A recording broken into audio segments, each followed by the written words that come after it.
اے پیغمبر تم پر نازل ہوئی اور جو کتابیں تم سے پہلے پیغمبروں پر نازل ہوئیں سب پر ایمان لاتے اور آخرت کا یقین رکھتے ہیں۔ یہی لوگ اپنے پروردگار کی طرف سے آئی ہوئی ہدایت پر ہیں اور یہی لوگ کامیاب ہیں۔ جو لوگ کافر ہیں انہیں تم نصیحت کرو یا نہ کرو ان کے لیے برابر ہے، وہ ایمان نہیں لانے کے۔ اللہ نے ان کے دلوں اور کانوں پر مہر لگا رکھی ہے اور ان کی آنکھوں پر پردہ پڑا ہوا ہے اور ان کے لیے بڑا عذاب تیار ہے۔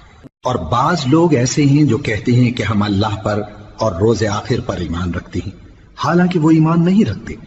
یہ اپنے خیال میں اللہ کو اور مومنوں کو دھوکہ دیتے ہیں، مگر حقیقت میں اپنے سوا کسی کو دھوکہ نہیں دیتے اور اس سے بے خبر ہیں۔